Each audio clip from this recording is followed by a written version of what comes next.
estate market. Desperation is at an all-time high. The real risk is affordability and recession.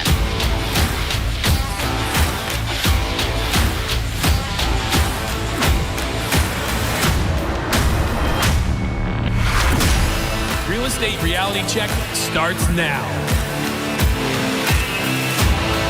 Hey guys, welcome to our Real Estate Reality Check, brought to you by our team here at Ramsey Solutions. We're so glad you joined us tonight to talk about this crazy economy that we're in and all the real estate issues that are out there. And man, there is a lot to talk about. You know, a couple of weeks ago, I had a retreat with our Ramsey personalities. For those of you who don't know what that is, that we've got about 8 people on our team that write best-selling books and speak for a living and are thought leaders in different spaces. So we're on a retreat, and I decided we were going to go skydiving, at least those of us that wanted to. Now, skydiving, jumping out of a perfectly good airplane, that's just what's known as scary. The first time I did it, I really thought I was going to be very afraid. Like I was going to be shaking, like scared, and they were going to be the guy that had the push out of the plane or something. But I'm going to get up there and I'm going to try it. And the weirdest thing happened. All of the preparation, all of the knowledge, the quality of the people we were diving with, and they were showing us how all the equipment worked and how all the fail-safes were there. I just relaxed, and I ended up having fun. And the same thing happened when I dove the other day. You see, the statistics are this. 3.5 million people jump. There's about 3.5 million jumps a year for skydiving. Only about 10 people lose their life a year out of that. That's a 0.28 fatalities per 100,000. Now, George Camel and Rachel Cruz, Ramsey personalities, are joining us tonight to talk about this stuff. They, however, did not jump out of the plane. You didn't see any of their pictures up here, or you won't see any of their pictures up here jumping out of a plane. However, they both drive Teslas. And statistically, you're much more likely for your Tesla to catch on fire while driving to work than you are to die jumping out of an airplane. And yet they didn't want to jump out of an airplane. So this is me shaming them one more time for not jumping. We had a blast, and we have a lot of fun teasing about them driving Teslas and me driving a big gas-guzzling Raptor all the time. But the point is this: facts and information in a scary situation can help us to calm down. And tonight, we're going to set aside our feelings, and we're going to look at facts. We'll address the feelings, but we really need solid information, not some Twitter economist on Twitter telling us how our life is going to work. There's a lot of scary headlines out there, and there's a lot of feelings. There's anger and frustration and FOMO and worry and hopelessness and uncertainty. Will I ever be able to buy a house? If I buy a house now, is it a mistake because the housing market's getting ready to crash and I could have got a better deal later? Or if I don't buy now, is it going to continue to go up and I'm going to get completely priced out and I don't know what to do? And there's just all of this angst and worry and fear and anger. It's all over the place. We're hearing it on our radio show, The Ramsey Show. We're seeing it in our social media comments and the people coming at us, and some of them are angry at us just because we dare to say it's going to be okay, because it is going to be okay. And people are making decisions right now. It's pretty scary. Real estate market's a lot of rumor, a lot of speculation out there. And there's a lot of stuff flying around the internet. Abraham Lincoln once tweeted, "You can't believe everything you see on the internet." So if there's an economist that's not an economist on Twitter, just calm down. Let's look at actual data. See, you hear things in the real estate market. Real estate has always had this emotion around it, this drama around it, this rumor mill, this gossip around it. So did you hear the house down the street? He sold it for $100,000 under asking price. If that was actually the truth, which it might not even be the truth, the gossip mill is not reliable data. But if it was actually true, did they know about the mold problem in the house, or the septic tank didn't work? Or did they know that there was a divorce situation, so there were motivated sellers? Or did they know they were almost in foreclosure and they had to get rid of the house, so they took a beating on the price? And so it has nothing to do with an indicator that the real estate market is crashing. Or did you hear about that house? The guy sold his house, $200,000.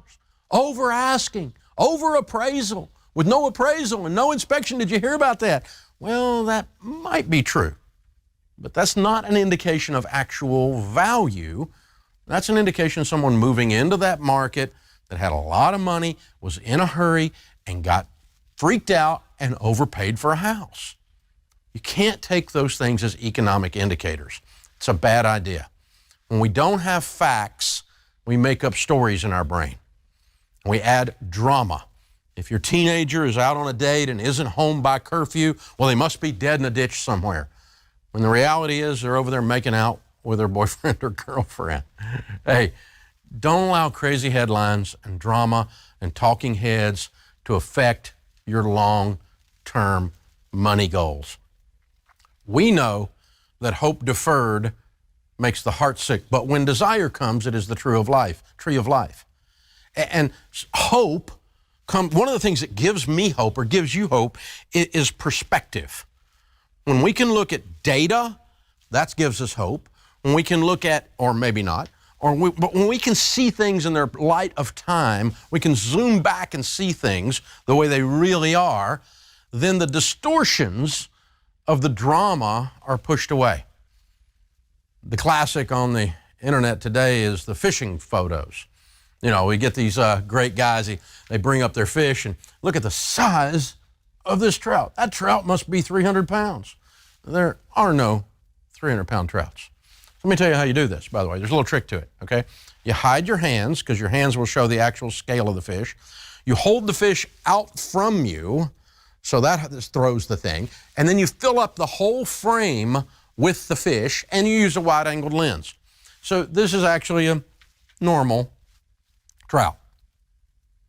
And so when something gets up in your face like this, like all of this emotion about real estate, you lose your perspective and you start freaking out, and boom, the bigger fish is in your face. It's a problem. Now, just because you held the fish close to the camera doesn't mean that that's actually the size of the fish. This is all about perspective. It's because of perspective. When it comes to real estate, my perspective comes from data. I own several $100 million worth of real estate, and I've been buying and selling real estate my whole life. I got my real estate license and still have it 44 years ago. I grew up in a real estate person's household. So I have ridden the wave of these types of economies for many, many, many years. I've watched this stuff happen. It gives me perspective. Now, I'm looking at the data. I want to show you the data tonight, and then you get to decide. I've made my conclusions based on the data and based on my perspective, and it's not right here in my face. It's over time, and it's given me a lot of hope, and I'm really pretty calm about it. And I really hope I can convince you that the way we're looking at the data is correct. Okay? Tonight is our real estate State of the Union. This is what's going on today and what we see coming and why we see it coming. And then you can draw your own conclusions from the data. We've certainly drawn ours. I've predicted things based on data that I've seen in the past, and I've been right most of the time, but not every time. I've messed up plenty of times. So you get to decide, like grown-ups, after you look at this information, if you think it's right or not. Now, one thing we do know is we know that house prices have been skyrocketing. In 2020, house prices went up 29%. That's an unprecedented number. And so what happened was we came out of the pandemic quarantine and the economic suppression. People were trapped in their homes. They decided they didn't like them and they needed to go buy a new home. And so home buyers came out of their homes chasing another purchase like a Baptist chasing a casserole. Man, they were getting after it. And so we saw this unprecedented spike in prices. Values went up dramatically.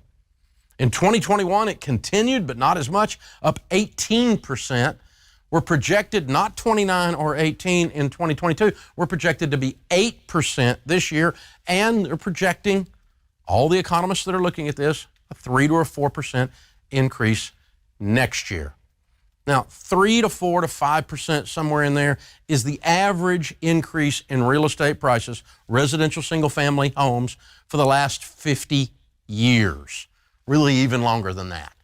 So that's about average. If we can stay in that 4 to 5% range, that would be a normal market. Buyers buying, sellers selling, people making moves without all the freak out and without any kind of crash in the real estate market. We're hearing a lot. Well, Dave, it's like 2008. It's worse than 2008. This is going to be bad. I've never seen anything like this. And and there's all this drama and all this octave change in people's voices indicating their fear and their anger and everything else around it. So let's look at some facts. Let's talk about supply and demand. This is how basic economics works. Anytime there is more supply of something than there is demand, the price goes down.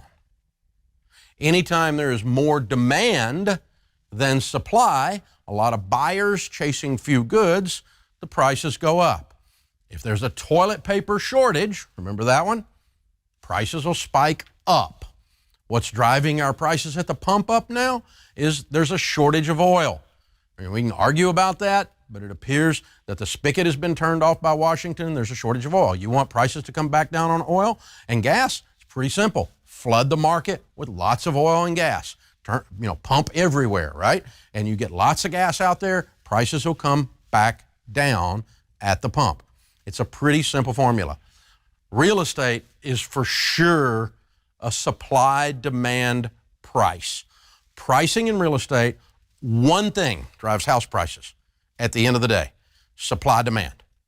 When demand exceeds supply, house prices go up. Like we had these huge number of people come out after COVID, boom, we had a 29% increase.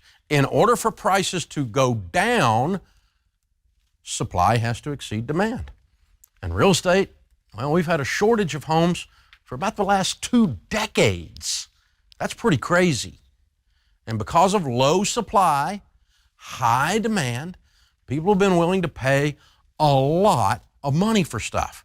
And so it was like a guy sitting there with a house and he's going, I don't really care if I sell it or not, but word is there's people running around here paying $200,000 more, $300,000 more than appraisal. So I don't really want to sell my house, but if you're going to pay me that much, I'll sell it. I've got a Shih Tzu named Rufus, and I don't really want to sell him, but for $10 million, you can have Rufus. Rufus is a goner. We're going to give him to you for $10 million. I'm telling you. Sorry, Rufus, we love you, buddy. But guess what? Nobody's going to be offering me that. But that's kind of the way it has been, is these ridiculous offers cause people who really weren't even sellers to become sellers. They were drawn into the market in this situation.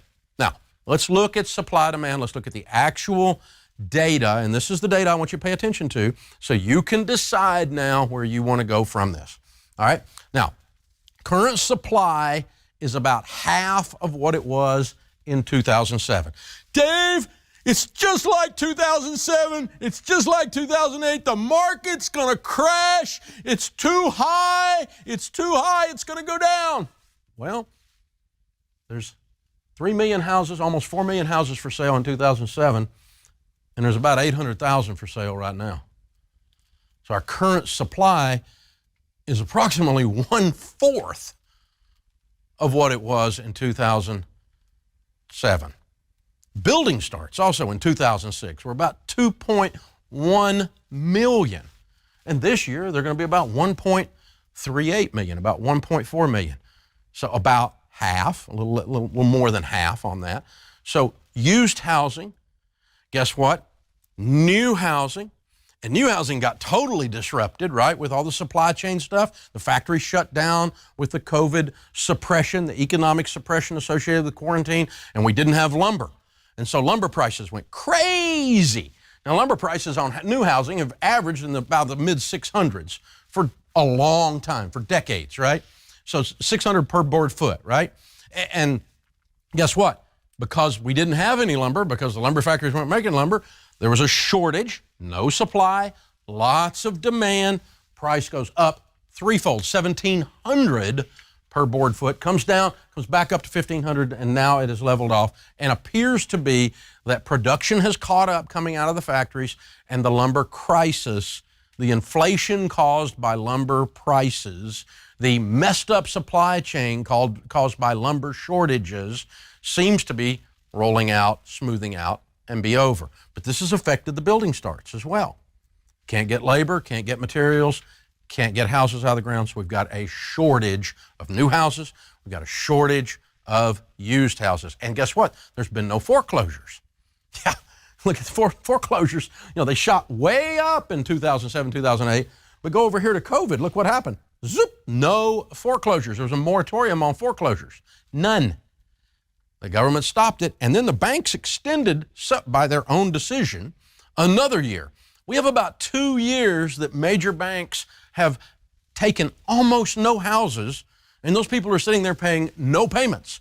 They're living there for free right now, and we got about 2 years backlog of foreclosures. It's going crazy out there.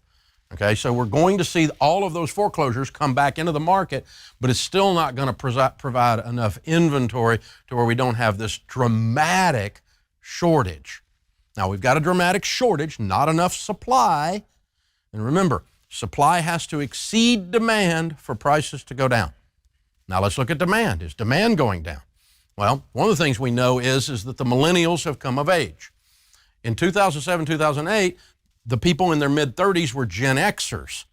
Today, the people in their mid-30s, prime home buying age, mid-30s, are millennials. And there's 5 million more of them than there were higher demand than there was during 2007, 2008. Higher demand, lower supply, higher demand. You see what's happening here? And then guess what? In addition to that, we've got 12 million more households in the United States in 2022 than we did in 2007.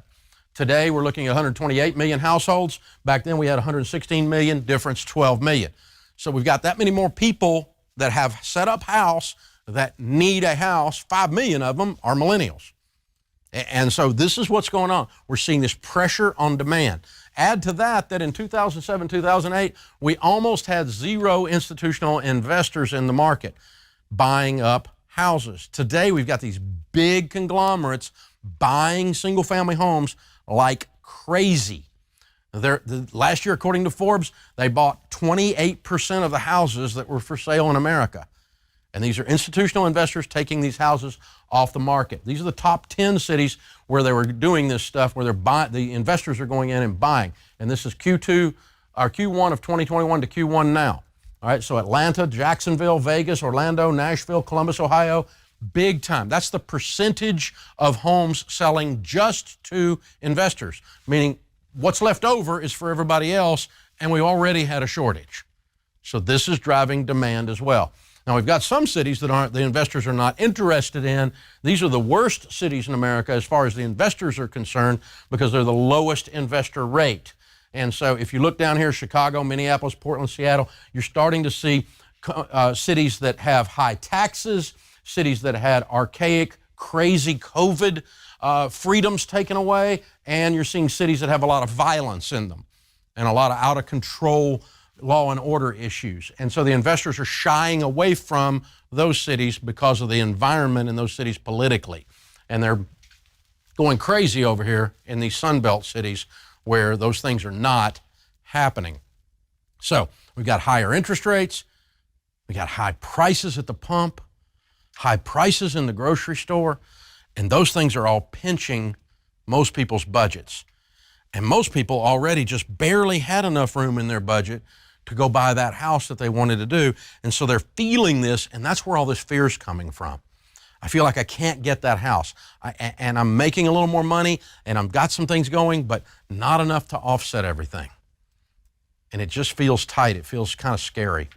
Like, I don't know if I've been boxed out of the market or not. And it gets all this emotion going. So here's the thing. There is those people, some of those people are not going to be buying houses right now. They're not going to be part of that demand.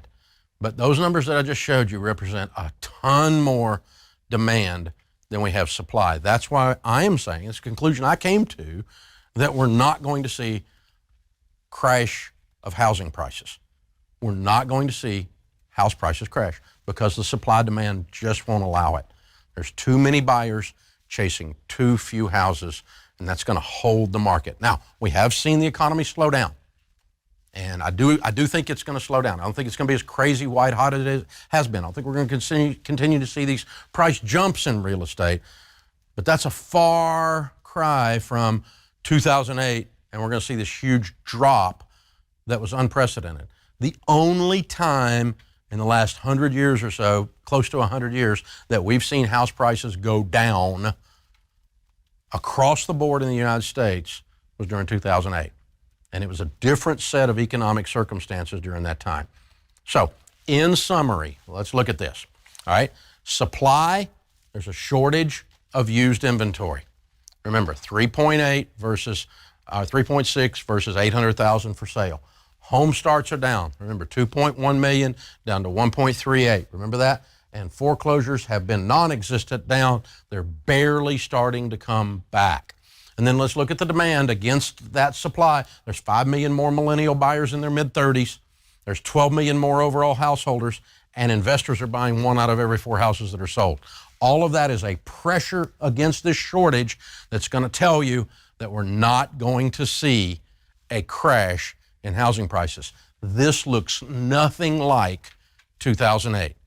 This looks more like all the other times in history we've seen houses go along and what's happening. The biggest problem we've got is we're going to have a housing shortage that's going to be prolonged over a long period of time. And real estate's going to start to be a real key part of your plan going forward. So we want to get you towards that house. We don't want you to do it crazy. We don't want your emotions to keep you out of control. Supply demand is not going to allow this market to crash.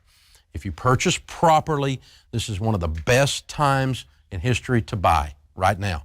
A lot better than a year ago because prices were crazy. And it's a great time to sell, but it's going to be more of a normal selling environment instead of an auction where you put your house on the market and get 85 offers in 42 minutes. Okay, it's not going to be, hopefully that's gone because that's not healthy for the market. It's not healthy. So if you're ready, now's a good time to buy. If you're ready, now's a good time to sell. So I asked a couple of our Ramsey personalities to join me, George Camel and Rachel Cruz, to have a discussion about some of the things we're hearing on the Ramsey Show and some of the things we're hearing within our social media comments, the ones that aren't trolls and the ones that aren't just out of control. But I mean, some people have some honest questions, some honest concerns. Rachel Cruz, #1 New York Times best-selling author and speaker. You see her frequently on national television. Also my daughter, George Camel. He's the host of The Fine Print, one of the Ramsey Network's great podcasts that goes out. You'll see both of those or hear both of those on The Ramsey Show with me on YouTube, podcast, and 638 radio stations around America as we talk about money. And that's where we've been hearing from you guys where you were on this. Professor Dave, great job. Amazing. Great the charts and graphs. The graphs, I thought, wow, it's amazing. I thought meteorologist. I thought he'd be a great weatherman. You know? Oh, that's even better. Yeah. Then I'd have to predict the gonna tornado. rain. But you get all to of keep your this, job here even it if is. you're wrong, Dave. You That's did a good great. field. It was great. Really I got a impressive. whole nother field ahead of me. Tonight, he was like, I just want graphs. I want graphs. Did you get graphs? I got graphs. The graphs. So I'm many so got glad. graphs. I love it. No, but we really did. Tonight we were excited about this event because we've all heard a lot of the fear, a lot of the magnified conspiracies or the things out there, which I've dove in those holes Where a are few you hanging times. out, Rachel? I know, I know. Wow. But we've heard it all, though. We've heard it all. And so we were like, we want to give facts and, again, address where you guys are at because there's a lot of fear and a lot of pain. I mean, inflation just came out at 9.1%. So you're feeling it in your everyday budget. You're feeling it in your lives. And then this real estate confusion, not knowing what's going on, all of it. So if we can just give some peace, some calm, and guidance, that is our goal. But I think the #1 thing that I'm hearing, at least from even friends, I'm hearing on social media, on the radio show, is just the simple frustration of how expensive homes are right now.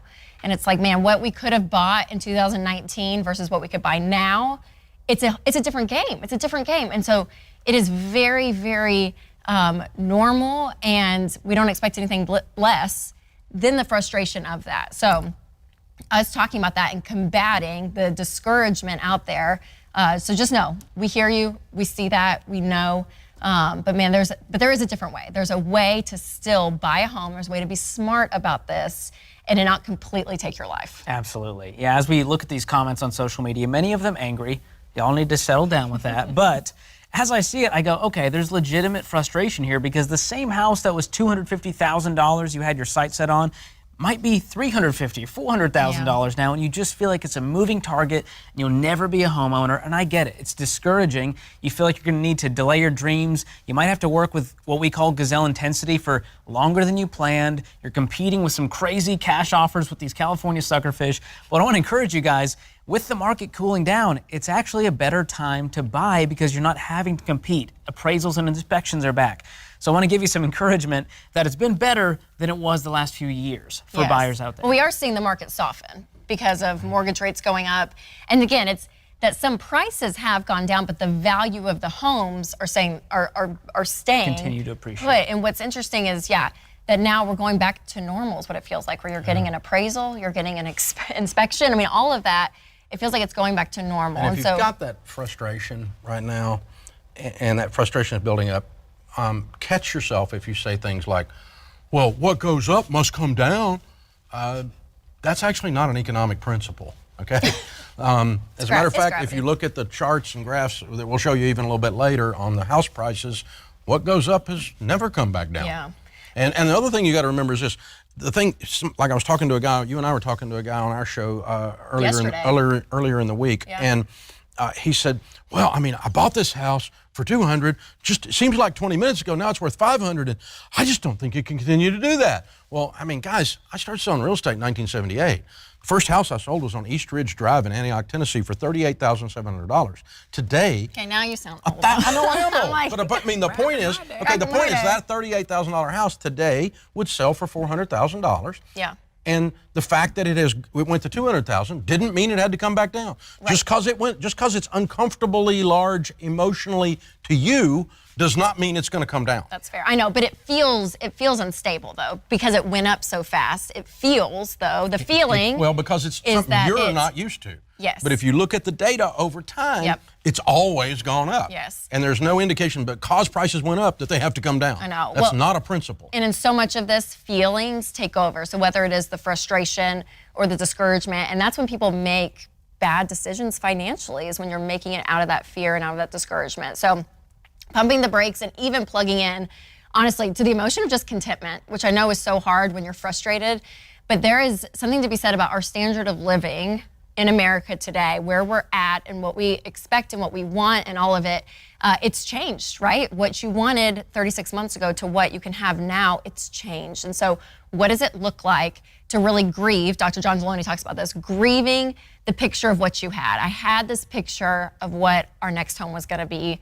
And right now what the math is showing us is it's not gonna be that. And so I do want people to take the time to grieve that because it is hard. It is really, really difficult. But there's also a level of contentment and joy that I don't want you to lose in life because the market's gone crazy.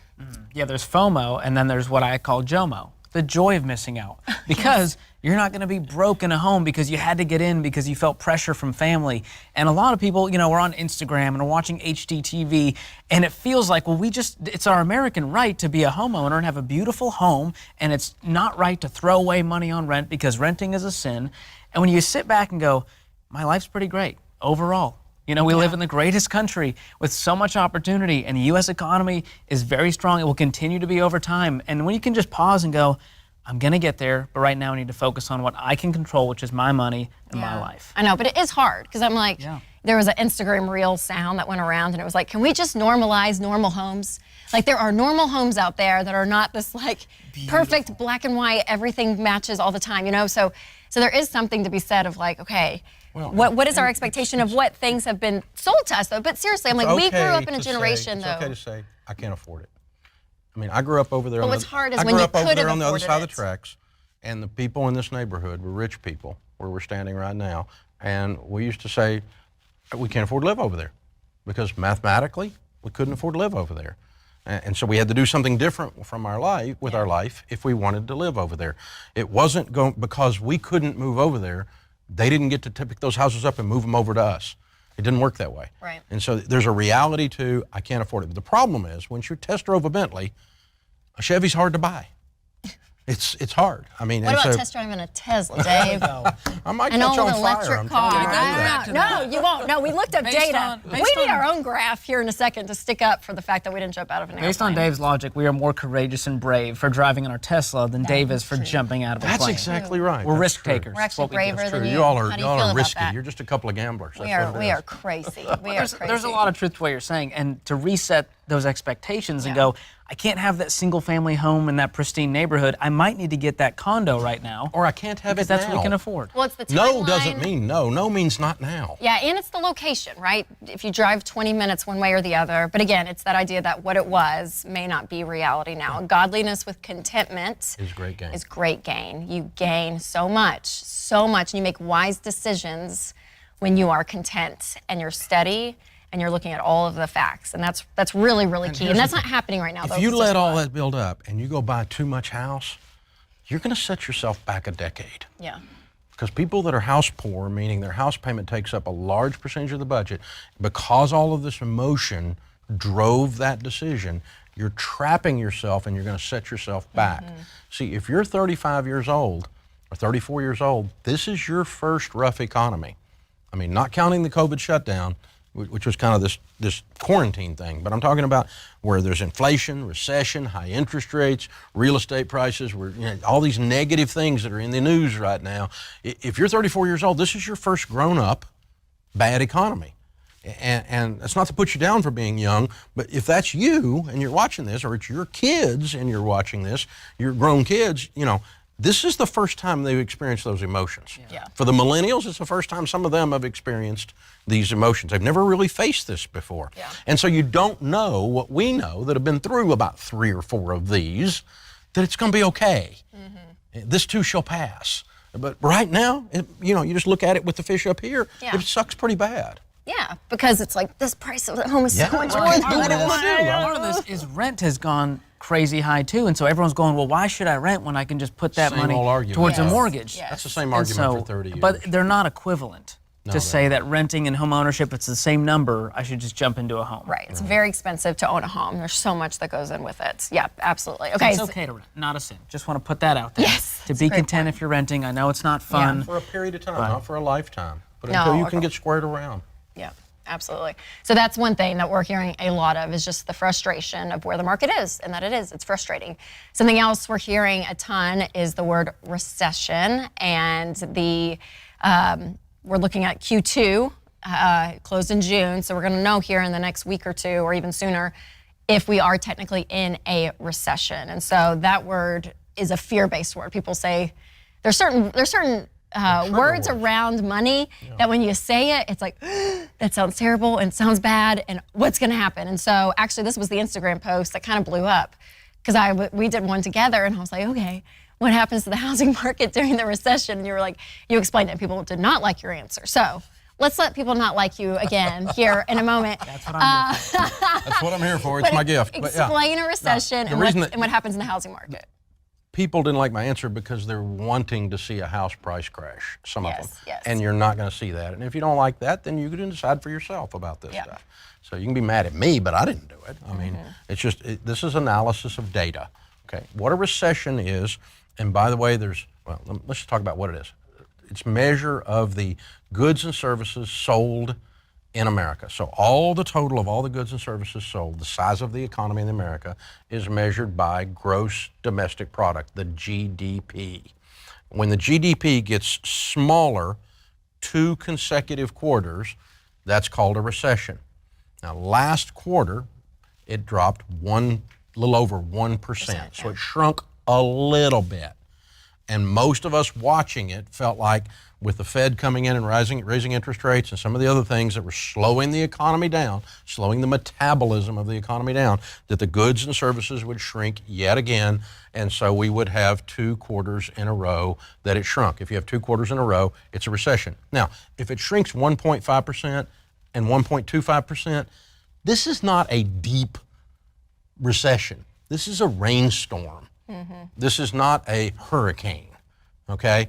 And so it appears right now, actually we're through with the quarter, so we just don't have the data to tell you what happened in that quarter. So today we're in the third quarter. So we're probably not in a recession today. But I actually thought this two quarters in a row were going to shrink, and I said that on the air. And I think I may have been wrong. I think that's a possibility. I think it's a possibility. Say it again. For America to hear. You're so bad. I may have been wrong. So not about this. This is what you're doing with your daughter on here, the okay? Humility. So the point is that it may not be down 1%, it might be up 1%. The bottom line is we have a weak economy. Yes. Whether it's receding slightly or expanding slightly, it's weak.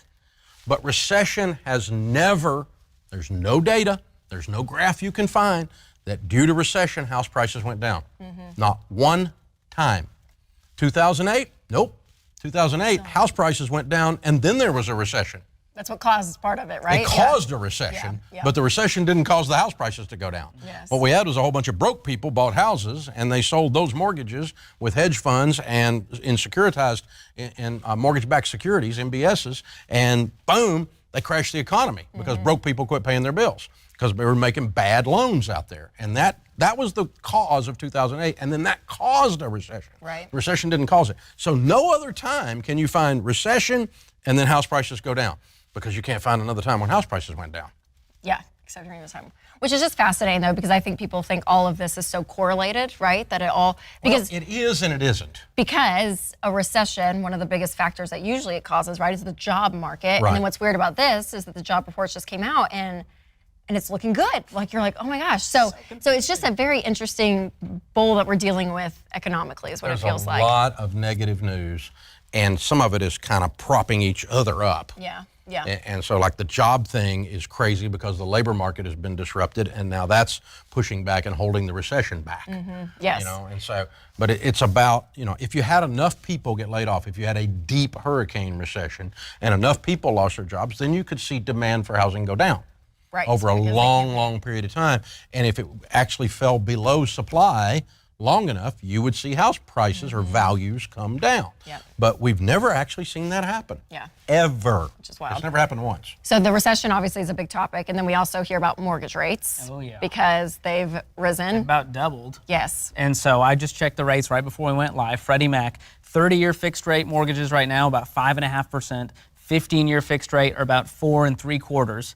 And so that feels high to folks who have only been home shopping when rates were 2 and 3%.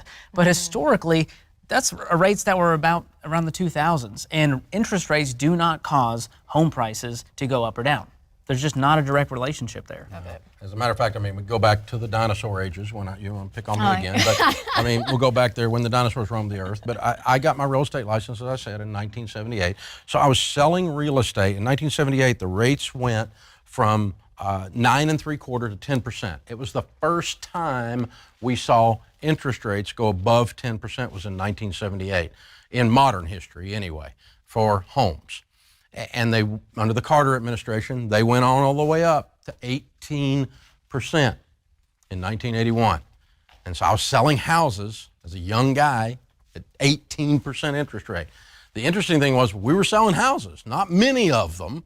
The demand was really, really low. The market just slowed way down. A lot of the sellers stepped back and sat on the sidelines and just were going to wait the storm out because they weren't going to try to sell a house to somebody when they're 18% interest rate, and they were going to try to get some kind of lowball offer. A few sellers here or there in those days were giving houses away because it's the only way they could get them to move. But overall, we had these high interest rates, and here is house prices, the orange one. House prices did not go down during the most extreme, crazy interest rate increase in history. They didn't go down at all. They steadily have increased all the way up into the 90s, regardless of what the interest rates were. So, I mean, by the time, you know, we came around to 1983, 84, interest rates came down to 14%. I sold 78 houses that year at 14% fixed rate. Now, that's just wild, y'all. That's crazy. But all that was the demand was sitting back there from those buyers that didn't buy at 18. And when it came down just a little bit, they immediately, like after COVID, came back into the market and kept going. Bottom line is, though, the supply-demand curves did not cross. And so you continue to see these house prices increase regardless of interest rates, Yeah. regardless of interest rates. Interest rates will not cause home prices to go down. There's no time in history they have. Okay, and so what's interesting, George, I'm going to loop you into my age group. Thank Because I you. feel like we're together in this. Because our home buying, right, time was like here. So this is from a millennial generation. This is what we've known. And I think what you were talking about earlier, the perspective, Yeah. right, that like this is starting to feel high. And that's where we're seeing the market weaken Yep. and soften a little bit because people are like, oh my gosh, interest rates are going up. Oh my gosh, they're so high, they're so high. Because this is what we've known right about there. And when you look there, See, they came below 10 the year I went on the radio yeah. in 1992. And they've been down below 10. And back there we were saying we'll never see 6% again. And we were completely wrong. It stayed down below 6%. Right. Forever it's been down here. So, and you know, they pushed it down to try to revive the economy, to cause people to come out and buy because super low rates after 2008. And so that's where you see these lines cross right here. This is 2008's right in there, right? Yep. And so, but you got this spike here, and that's what's causing all this emotion. Absolutely, yeah. So Because my thing is, you don't have this perspective. That's Yes. a trout in your face. right, 100%. So seeing the home prices and that they're going to continue from what we're seeing from the data of supply and demand, continue to keep going up, not at this rate, not like that, but we'll continue to see it go up. So even if you bought a home, if you had the ability and you said, hey, all of our finances are in order, we're ready to buy a home and it's a wise move, then buying here is still okay, even with the high interest rate, because you can even refinance if it goes back down to like the crazy Well, can you imagine interest if you rates that we bought a were house at? at 10% today, what that house would be worth? You know? And how many times you could have refinanced it over the years from down to 6, Right. and then down to 3, and then Right. down to 2? Yep, And yep. so if you have, let's say you're buying it a high interest rate, well, just refinance later. Right, if it goes back down, yeah. Because the only reason you wouldn't buy now is you think there's going to be a price correction. And I'm giving you all this data and all these reasons to say I don't think there's going to Well, be a price and I think it's correction. important to say too that prices could, because I mean, like if you go on like Zillow, Value correction. yes, because when you go on Zillow or something, you there are places that you're like, oh wow, it's gone down, the price has gone down, but the value of the home has The not. appraisals. These Because are people appraisals. are still thinking, oh, I can And those are the- ask here when my house is appraised here. So this is what's correcting. Well, that's the auction. The auction element is gone. Right. And so if you were asking $100,000 more than appraisal and you've adjusted your price down to appraisal and you call that prices are going down, well, that's not an indication values are not what But I we're think talking that's what about. people see though, because when you go on these If websites, you see that it's and housing you use that and- to say the economy's crashing or house prices Prices are are crashing, going down. you're making a wrong assumption. Because technically, though, prices are going down because the original values price, haven't. yes, Values the original haven't. price was not even at the This value, is if that what makes it's like. sense. It's like when Beanie Babies were real hot. I could sell my Beanie Baby for $500. The craze is over, and now my Beanie Baby, though listed at $500, might go for $400. And people go, "Oh my gosh, there's a crash." It's not a crash. The Beanie Baby was never worth $500. Princess I'm Diana sorry. Beanie Baby, remember that one? That one might be Rachel. purple. If Rachel's in the market. I'm still holding out hope. But that's what's happening. I'm getting messages like that. Well, George, One of her market in my conspiracy city's special because I'm seeing price cuts everywhere, Yes, I'm hearing which that means there's too. a crash in my city. And I'm going, no, people just wanted to get in on the top of the market, and it's not the top anymore, and they're going to have to come down Well, to reality. what happened was I was playing golf with some guys in my neighborhood the other day, and we've had a huge, in Nashville, we've had a huge influx of Californians have come in here. And when you sell a house in California, it's a big price, and then you come into a city like Nashville or a city in, Jacksonville or something like that, you can buy twice as much house, 3 times as much house for what you sold your other house for in California. And so the Californians are just flush with cash, and then there's this bidding war, and so the house is actually appraised at $800,000, and they're paying $1 million. Yeah. Yeah. And these guys I'm playing golf with he goes, yeah, I put my house on the market, and I decided to take it off the market. And I couldn't get that price for it. And I said, well, how much? He said, I had it priced like, $200,000 over market. I was looking for one of those California suckerfish. Gosh, California, we love you. I feel like we're picking on California. That's what he Like was a looking man. for. He was looking I for know. a buyer that was willing to pay more than value. Okay, Those yes. are starting to go away, so those prices Yeah. are going away down to actual value. That is not an indication that the real estate market's crashing. Right, absolutely. It's an indication that the crazy white-hot auction is over. Yes. So let's talk about the specific regions because we do hear that a Zoom lot. into the economy of a certain area. Of a city, because again, we're getting these calls and these questions all the time. Well, y'all are saying this, but in my city, we're seeing X, Y, and Z. In my city, this, and this. Because there is a level that, yeah, depending on where you live, factors could be slightly different depending on the situation of the city. And tonight, again, we're looking at the macro level, but there is a micro level of the real estate market that we're seeing. You can't use what happened on your street or in your particular economy to say the entire real estate economy is overheated and is going to go down in value. But if you look at a city that's prospering, like, Phoenix, Arizona. Okay, I was on a radio station in Phoenix earlier today doing an interview. It's white hot. It's a strong economy. It's been a strong economy. It's a very diverse economy. There's no macro or micro problems with that economy. It's going to continue, okay, to boom, okay, and continue to move. I don't see any issue with it at all. But you've got other cities where there's things going on in that particular city that are political, they're about the crime, or they're about the economics in that city, and some of those things are going to drive prices in that individual city down. For instance, I don't see any softness big time yet, but I'm hearing some stories anecdotally. I don't have any research on this, but Houston, Texas is the economy is largely driven by energy. And the spigot got cut off. So those people it's hurting. And so we may see some softness, some actual downturns in values. The supply-demand curve could flip upside down in Houston. But if just because your uncle in Houston has that happen, doesn't mean that Phoenix is crashing. And so, politics and real estate are local. So that's there. And the other thing we're seeing is in the past 2 years, we've had this mass exodus of people across America. It's crazy. I mean, this is affecting the supply-demand curve in the local markets as well, the supply of houses versus the people buying. So in California, Illinois, New York, Massachusetts alone, okay, they had almost 900,000, close to 1 million people move out of just those states in the last year. Oh, in the last 2 years. I'm sorry, last 2 years, okay? And they largely have moved into North Carolina, South Carolina, Florida, Tennessee, Texas, and Arizona, who have picked up 700,000 of those 900,000 alone. This is the largest migration in the United States in modern times. The largest turning over of the tables of people in mass moving out.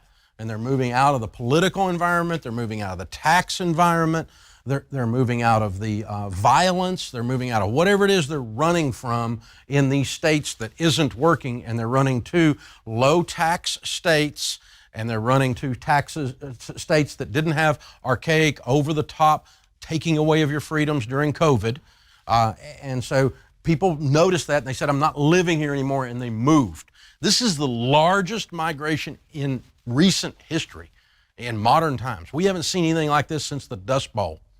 And so these numbers are unprecedented, and that's going to affect positively these economies and negatively the other economies in terms of house prices, potentially. Now, we've not seen any California house prices go down yet, and I don't know what they're doing in these other states off the top of my head.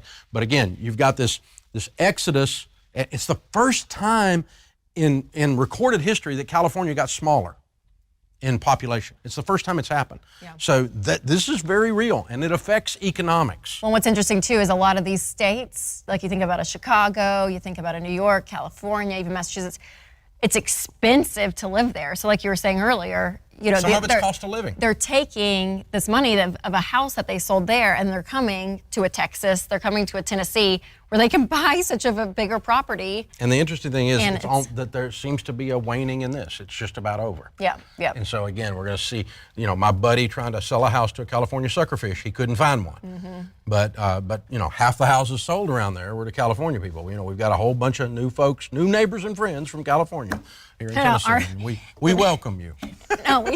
No, our neighborhood, I know we're getting specific about us, but my neighborhood, there's a lot of new builds happening in one section of it, so people are moving in, and anytime we meet someone new, we're like, hey, welcome, where are you from? And they're like, sorry, California people, I don't know why we're picking on you tonight, but they're like, we're from California, we're sorry. And I was like, no, you're fine. No, come. We're glad you're here. It's great. But again, but they always say, oh my gosh, the home that we got here is amazing compared to the home we had there. So again, it's all in flux, and it depends on your city, your situation, of what's going on. But I think that fascinating. It's fascinating. Okay, now you touched on this earlier, but it's important to talk about though is foreclosures. There's another trigger word that you hear in the financial space, and that is a scary word, foreclosure. So talk through that and what we're going to be seeing here in the next few months. Well, the first thing you need to remember is you're probably going to see an increase in foreclosures because there's not been any. I just told you that. One of my good friends is a foreclosure attorney. Another one is a bankruptcy trustee, which are tied together, bankruptcies and foreclosures, right? And he said the other day, normally from this large bank that he works with, he would do about, in a normal world, in the old days, he would do about 50 foreclosures a month for that bank. And he hasn't done hardly any in 2 years. And they called him the other day and were asking him about his staffing. Are you ready to take on a bunch of extra volume? And he said, what do you mean? He goes, well, we're getting ready to start sending you about 250 foreclosures, about 5 times normal per month. Yeah. So all that is they got this big stack from 2 years on their desk, and they got to start getting them executed. They got to start getting them out there, and so that's gonna push all that out there. So some people are going to hear foreclosures are on the rise. Yeah, I think it's connected to the housing that market. proves that real estate's going to go down. It's going to go bust. And no, all it is they're trying to catch up for the last 2 years when they ain't done anything. That's all it is. Well, that's like the scare tactic, the news headline. Yes. Right, that you're going to probably Well, see here. to that point, people think of short sales and foreclosures, but they're very different. A short sale is when you're upside down in the home. There's a lot of people who aren't upside down because of the home appreciation. There's lots of equity, but they can't afford the mortgage payment, which is what's causing the foreclosure. So it's an important note to make. Well, and I hear people say, well, I'm going to wait until there's a lot of To get a foreclosures deal. to get a good deal, though. And then If they paid, that's not if always they the case paid either. close to value for it, and now they're getting foreclosed on. And if they financed close to value, there's not going to be a deal. Foreclosure doesn't always mean deal. Yes. I used to buy foreclosures for a living, and you know, just because it says foreclosure doesn't mean it's a good buy, and it doesn't mean it's a good house either. So you've got, you know, it could be. It's okay to look at and to look for deals. I love a good deal too. I want everybody to get a good deal, but you know, don't be fooled that the foreclosures coming into the market are an indicator of the market crashing. It's going to happen, and it's not going to crash, okay? Because it's just a backlog. It's the dam is breaking. They're going to come downstream, and we're going to see them start hitting the market. That's all that is. So if you're ready to buy a house, don't wait around for a foreclosure. Right. So we've talked a lot about graphs and charts, and I was kind of jealous because y'all are up there being the weatherman and weatherwoman. So I have my own, if it's okay You with you made all. a chart? I made a chart. George got a chart. I didn't. The team made it for George me. has a chart. But here's what's interesting. We just talked about a lot of things that you can't control. Let's go down the list real quick here. We've got interest rates. We've got the economy. We have lumber prices. We have the Fed, inflation, recessions, investors, gas prices, and lastly, Oh California. my gosh, y'all, stop picking A California. lot of things out of control about California. I'm just going to Y'all, leave it there. stop. Now, let's look at the very long list of things you can control. You. That's it. I wish there was more, but at the end of the day, I want to refocus it back to what we can do about all of this crazy real estate market and how you can become a homeowner the smart way. So let's talk about that. Yeah, so buying and selling, some of you watching may be thinking, okay, when do I get in? Is it a good time to buy a home or to sell my home? And you know, it is. Right now, what we're seeing is that home values are not going to go down. So here's the thing. Home prices, we think, based on the data we showed you, and you get to decide. We've told you that several times. You just be mad at somebody if you want to be mad at somebody, but you decide, okay? Home prices, we think, values are going to start to go up in 23 in a 4 to 5% range for the next 5 years. So that means 5 years from now, house prices are going to be more than they are now. 4 years are going to be more than they are now. 3 years are going to be. So if you're going to buy and you're in shape to buy, you're ready to buy, and you're waiting on prices to come down, I wouldn't do that. I would go buy right now. And if you're going to sell, it's a great time to sell. There's a shortage of houses. Yeah. Now, do expect a more normalized process. Don't expect an auction. The California sucker fish is not going to be in the market, okay? So I think you're going to have a normal process. You're going to put your house on the market for what it's worth, and you're going to negotiate some, and it's going to take a little time. If it stays on the market more than one weekend, don't be shocked. It's probably a 75 to 120 day period of time to sell a house in a lot of markets. There's still some white hot markets. You may have those auctions still happening. Yeah. Where you put the house on the market and multiple offers over the weekend. But we're probably about past that. I hope we are. So it is a great time to buy, oddly, and a great time to sell, oddly. Yeah. Assuming you're in a position to do either one. Right, so you know that you're in a good place to buy a home. We always teach once you're out of debt and you have a fully funded emergency fund. And that is because we want your home to be a blessing, not a curse. And so it's hard if you're living paycheck to paycheck, have tons of payments, a lot of debt, no savings, and you go and buy a home. that home costs a lot, even after you buy it. Everything, all the maintenance around it, all of it, home ownership is expensive. So we want you guys to be in a great place financially before you go and do that. And we would love for you to have a strong down payment, ideally 20%, which I know is a lot, but in that case you can avoid PMI, private mortgage insurance, but it's okay if you're a first-time home buyer for 5-10%. And then we teach a 15-year fixed rate mortgage. That fixed rate is really, really important. And again, 15 years because we want you to pay off your mortgage as quickly as possible. And then making sure your payment is no more than 25% of your take-home pay, which again, I know is conservative, and that formula freaks everyone out and they get very angry with us because of this formula. And we do take the more conservative approach when it comes to home buying because again, we want your home not to completely own you. We want you to be able to buy a car and go on vacation. There's more to life of that. Yes, and when your mortgage payment has taken up so much of your budget, and if it's 50% of your budget, then you only have 15% left of your income to invest, to give, to spend, to save, all of that. And so, again, not letting your house take over your financial plan completely because we want you to enjoy life too. Yes, absolutely.